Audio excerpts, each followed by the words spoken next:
जगत दीदी और जगत भाई के बारे में बहुत सारी वीडियोस चल रही थी और इनका कंट्रोवर्सी भाई बहन के रिश्ते से बहुत आगे निकल गई और अब काफी हद तक साफ हो गया है कि कहां गड़बड़ थी और किसने गड़बड़ करी है। चलिए ओपन करते हैं सारी बातों को। आज की चर्चा में आपका स्वागत है। जो लोग चैनल पर पहली बार आए हैं तो प्लीज सब्सक्राइब कर लें और बेल आइकन भी दबा दें, जिससे कि आने वाली वीडियो की इन्फॉर्मेशन आपको टाइम से मिल जाए। एक जगत दीदी के नाम से मशहूर है और दूसरे जगत भैया के नाम से मशहूर हैं। ये दोनों के दोनों व्लॉगर्स हैं। जिसने भाई ने अपना चैनल शुरू किया था 3 से 4 साल पहले और बहन भी अपने हस्बैंड की गुजर जाने के बाद में विक्टिम कार्ड खेलते हुए कि मेरे पति गुजर गए हैं, अब मैं क्या करूं, मैं उनके बिना नहीं रह सकती, उनके बिना मेरी जिंदगी नहीं है। हाँ, लेकिन उनके साथ में एक लड़की भी है उनकी। तो उनके अधिकतर वीडियो जो है ना उसी के नाम से शुरू होते थे, अपने हस्बैंड के नाम से शुरू होते थे और रोने धोने से शुरू होते थे। तो एक विक्टिम कार्ड के साथ में उनका चैनल धीरे धीरे चलने लगा। पहले थोड़ी सी स्टोरी बता दें क्योंकि सबको हो सकता है पूरी स्टोरी ना पता हो, तो इसलिए पहले बैकग्राउंड बता रहे हैं, उसके बाद में आएंगे असली बात पर। जो अब खुलासे हुए हैं उनका सच क्या है। सब लोग एक दूसरे के ऊपर आरोप लगा रहे हैं, पर सच क्या है वो हम आज इस वीडियो में जरूर बताएंगे। तो भाई ने अपना जो चैनल शुरू किया था वो वाइफ के साथ शुरू किया था। वाइफ पहले टिकटॉक पे जो अपनी वीडियोस बनाया करती थी, रील बनाया करती थी और अच्छा खासा उसने जो है उसमें सक्सेस भी प्राप्त कर ली थी। और शादी होने के बाद में दोनों ने भी रील वगैरह बनाने शुरू कर दी और व्लॉगिंग भी शुरू कर दी। जबकि इनकी जो फैमिली थी बहुत ज़्यादा ऑर्थोडॉक्स फैमिली थी। मैं भाई की बात कर रहा हूँ, चलिए नाम ले लेते हैं, सचिन की बात कर रहे हैं। तो सचिन और मनीषा जो अपनी व्लॉगिंग करते थे और इसमें इनकी जो फैमिली थी वो थोड़ी ऑर्थोडॉक्स फैमिली थी। तो उनको बिल्कुल पसंद नहीं था कि जिस तरह से मनीषा जो वीडियो बनाती थी। मनीषा मतलब तब उस टाइम में बहुत ही ऐसी लड़की दिखाई देती थी, आज भी मतलब वो स्लिम और बहुत ही नाजुक सी और बहुत ही मासूम सी दिखाई देती है। और आपसे 3 साल पहले जब वो वीडियो बनाया करती थी तब उसका चेहरा और भी ज़्यादा मासूम लगता था और उसकी सादगी और इन सब की वजह से वो बहुत ज़्यादा फेमस होने लगी थी और लोग उसको काफ़ी पसंद करते थे। और इसीलिए जो ये हस्बैंड है इसका सचिन, इनका भी चैनल जो चल निकला। जैसे ही लॉकडाउन आया तो लोगों के पास में बिल्कुल काम नहीं था और खाली पड़े हुए थे और उस टाइम में ना जाने इनके ही नहीं पता नहीं कितने लोगों के चैनल ग्रो हो गए और आगे बढ़ गए। जो आज की डेट में बहुत बड़े व्लॉगर्स कहे जाते हैं, ये अधिकतर जो है ना ये उसी वक्त की देन है। चलिए असली कंट्रोवर्सी पे आते हैं। तो ये दोनों जो हैं ये जिनकी हम बात कर रहे थे बहन और भाई, यानी सचिन और नेहा, दोनों एक क्रिएटर मीट में मिले थे और वहाँ पे इनकी जो दोस्ती हुई और उसके बाद में कई सारे और भी इनके क्रिएटर थे जिन एक ग्रुप के रूप में जो है ना आपस में मिला जुला करते थे और अधिकतर एक दूसरे के साथ में वीडियो भी बनाते थे। यहाँ पहले तो इन्होंने जो अपना रिश्ता जो सबके सामने दिखाया वो भाई बहन का था और भाई बहन का ऐसा रिश्ता नहीं था। इन्होंने जो है राखी भी बांधी और राखी बांधने के बाद के वीडियो भी अपलोडेड है, अभी भी सोशल मीडिया पर हैं और ये पवित्र रिश्ता बिल्कुल ठीक ठाक चल रहा था, कोई दिक्कत नहीं थी। लेकिन उसके बाद में क्या होता था, ये क्रिएटर्स जो है ना ये जितने भी थे ये 4-8 लोगों का ग्रुप था। ये एक दूसरे के साथ में मिलते थे और मीट करते थे आपस में। तो इनमें से एक क्रिएटर थी सरिता और सरिता के घर पे ही सारे के सारे क्रिएटर पहुंचे हुए थे। वहाँ पार्टी शार्टी इनकी चल रही थी और उसी टाइम में ये दोनों बहन भाई जो सो कॉल्ड बहन भाई हैं ये दोनों अलग रूम में गए और लॉक करके उसमें काफ़ी देर तक रहे, जिससे उन्हें बहुत ज़्यादा शक हुआ इस बात का कि ये सब जो क्या था। और ऐसा ही नहीं कि वो सरिता ने ही उसको नोट किया था, बाकी क्रिएटर जो है उन लोगों ने भी नोट किया था। लेकिन बाकी लोग जो आपस में बात करते ही रह गए और वो चुप लगा गए। लेकिन क्योंकि सरिता का घर था तो शायद उसको ज़्यादा लगा कि मेरे को ज़रूर यूज़ किया गया है इसके लिए। तो और सरिता ने अपनी वीडियो में इस बात का खुलासा किया कि इनका जो रिलेशन है ये रिलेशन जो भाई बहन का नहीं है, ये दूसरा वाला रिलेशन है। और उसके बाद में इन दोनों ने उसको ही गलत साबित करना शुरू कर दिया और आपस में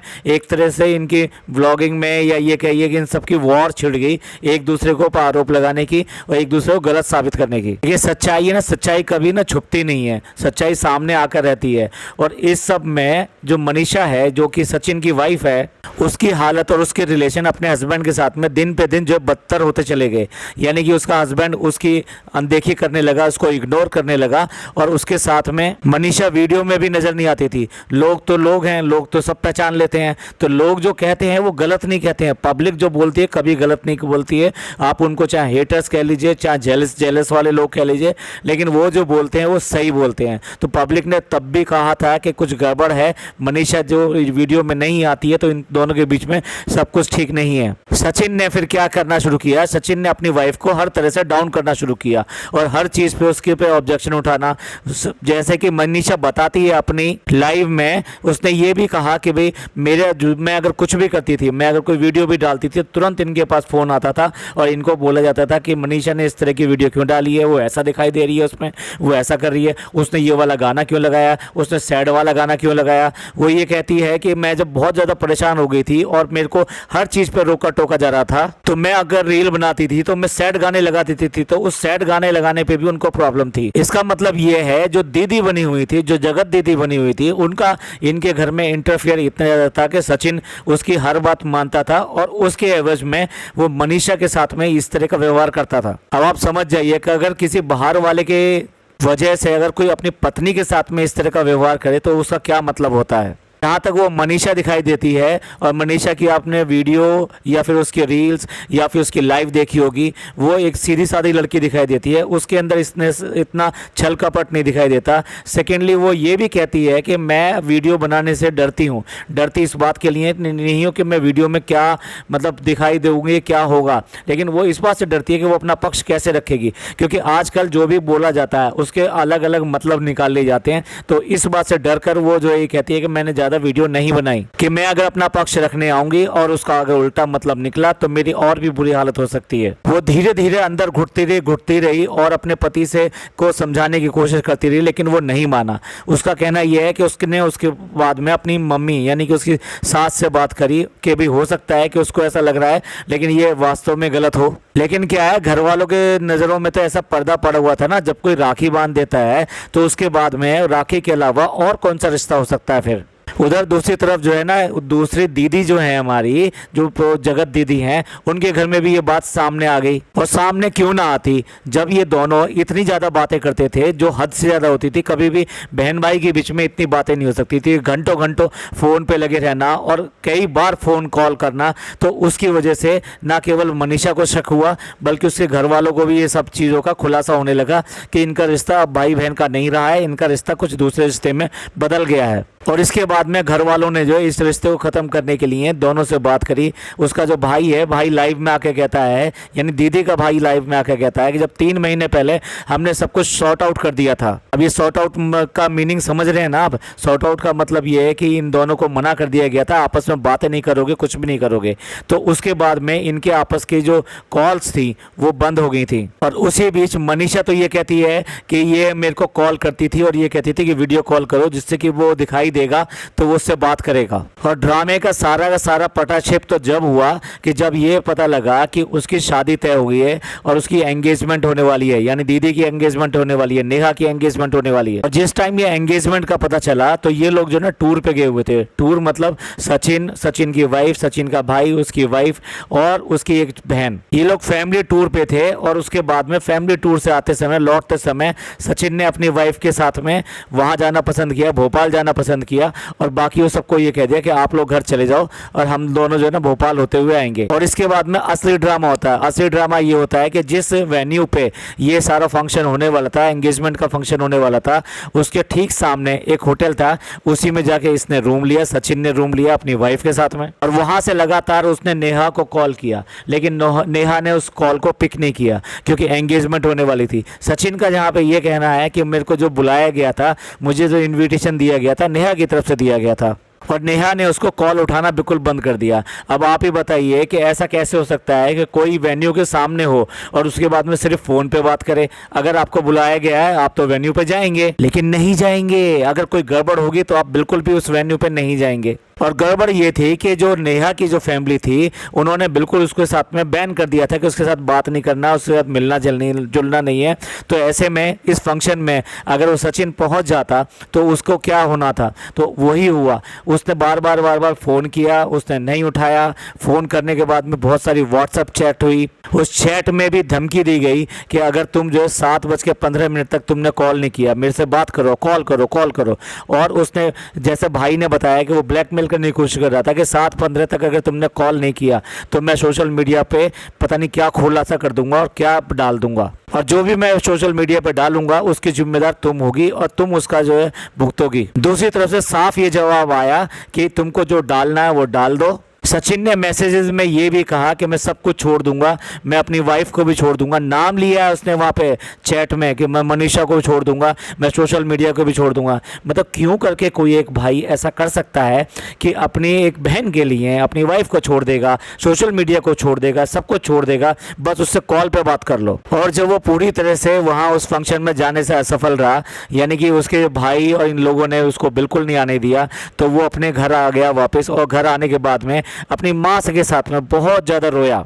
रोने के बाद में देखिए गाइडलाइन है इसलिए वो वर्ड हम ले नहीं सकते, लेकिन उसने अपने आप को नुकसान पहुंचाने की कोशिश करी और उसी की वजह से वो हॉस्पिटलाइज हुआ और 3 दिन वो हॉस्पिटल में रहा, आईसीयू में रहा। और उसके बाद में एक छोटी सी कम्युनिटी लगाई। उस कम्युनिटी में उसका फ़ोटो लगा हुआ था जिसमें उसके नाक वगैरह में नलियाँ लगी हुई हैं, ऑक्सीजन लगी हुई है और वो हॉस्पिटल में है और रंग भी बिल्कुल काला हो रहा है, आंखों के सामने बिल्कुल बिल्कुल काला काला दिखाई दे रहा है। और कम्युनिटी में लिखा हुआ था कि मैं हॉस्पिटल में हूँ और ठीक होने के बाद में मैं आपको सच बताऊँगा। जैसे मैंने कहा ना, जनता जनार्दन सब जानती है और सबने ये अंदाज़ा लगा लिया कि इसने अपने आप को नुकसान पहुँचाने की कोशिश की है और वहाँ से इसे धक्के दे के बाहर निकाला गया है और उसी के उसमें इसने ये सब करने की कोशिश करी और उसी की वजह से हॉस्पिटलाइज हुआ है। अब देखते हैं कि ये आके क्या बताएगा। अब इसके बाद में सचिन ने आके लाइव करी और लाइव करने के बाद में जो उसकी लगभग 30 या 35 मिनट की थी शायद, उसके बाद में उसने लाइव को डिलीट भी कर दिया।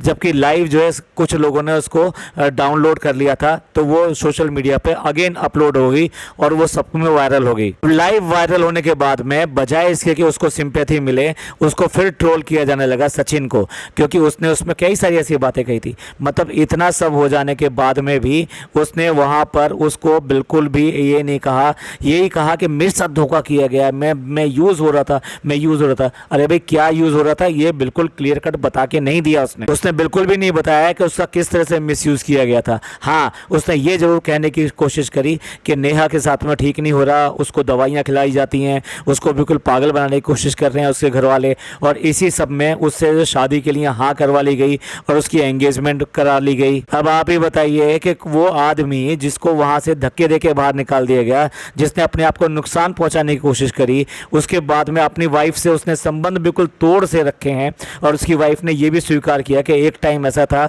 कि वो उसको डाइवोर्स देने को भी तैयार था।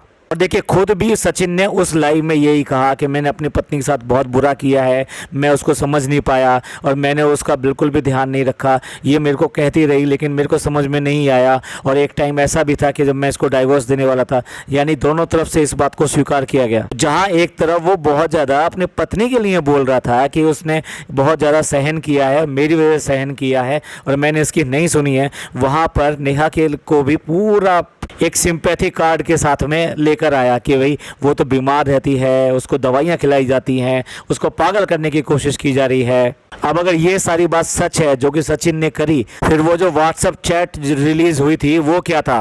व्हाट्सएप चैट और ये सारी चीज़ें ये इस बात को दिखाती है कि सरिता बिल्कुल सही थी और सरिता ने जो खुलासा किया था वो बिल्कुल सही था। और अब आज की डेट में मतलब पूरी तरीके से उसके सामने ये स्वीकार करने के लिए तैयार नहीं है कि हमारे रिलेशन ठीक नहीं थे। उधर जो है उसका भाई जो लाइव करता है, व्लॉग करता है, वो भी इस तरह के आरोप लगा रहा है और ये कह रहा है कि मैं अपनी बहन को कुछ नहीं होने दूंगा और मैं इनको जेल करा के रहूँगा।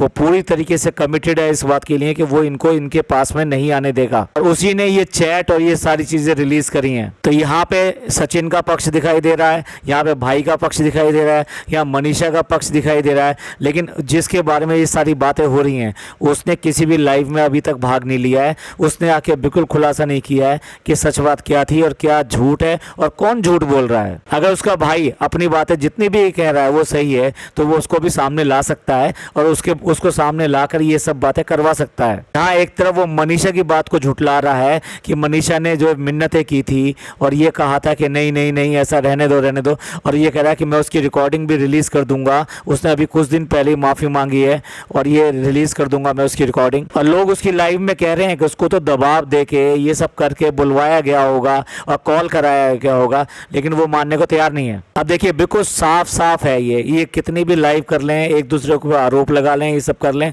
लेकिन जो अब खुलासा हो गया है वो एकदम सच के सामने, सच की तरह से सामने आ गया है। और लोग जो कभी भी बोलते हैं वो गलत नहीं बोलते, वो ऐसे ही नहीं बोलते। तो अगर किसी पे आरोप लग रहे हैं तो उस आरोप की कोई वजह होती है और वो वजह अब सब सामने आ गई है। सचिन को चाहिए कि कम से कम ये आरोप प्रत्यारोप अब वो बंद करे और ये सब से बाहर निकले। अगर सच्चे मन से वो ये सब चीज़ें भूल चुका है, चलिए स्वीकार करे या ना करे, लेकिन अपनी वाइफ के साथ में खुश रहे और इन सब बातों का जवाब देना और इनका बदला लेना और इनका खुलासा करना, कौन कैसा है कैसा नहीं है, उससे अलग हो जाए। अगर तुमने कभी कोई गलत काम किया है तो उस गलत काम से बाहर निकलने का यही तरीका होता है कि उसकी अपनी गलतियों को सुधारें। लेकिन लग नहीं रहा है कि ये आदमी सुधर रहा है, वो इसलिए कि बराबर बराबर ये जो बातें कर रहा है, जैसे इसने लाइव डाली और लाइव डालने के बाद में उसको डिलीट कर दिया, ठीक है, तो ज़रूर कहीं ना कहीं वो इस बात की कोशिश कर रहा है कि कहीं ना कहीं उसकी दोबारा से कोई बात हो जाए तो वो फिर दोबारा से उसी रास्ते पे चल निकलेगा। उसको इन सब चीज़ों से बचना चाहिए और अपनी पत्नी के साथ में खुश रहने की कोशिश करनी चाहिए ईमानदारी के साथ में।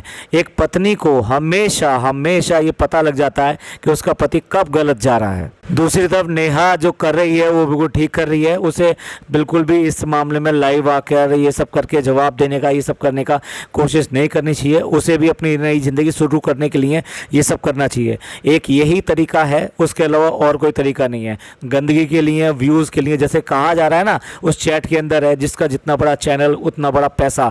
तो कुल मिला के ये है कि अगर व्यूज़ के लिए ये गेम खेल रहे हैं तो भैया व्यूवर्स को सावधान हो जाना चाहिए। इसमें कुछ नहीं रखा है, गंदगी है इसमें और उसके अलावा कुछ नहीं है, गंदगी के अलावा और कुछ नहीं है। चलिए एंड करते हैं इस पॉडकास्ट को। ये पॉडकास्ट आपको अच्छा लगा हो तो प्लीज़ लाइक कीजिए, सब्सक्राइब कीजिए और शेयर कीजिए। थैंक यू, धन्यवाद, शुक्रिया।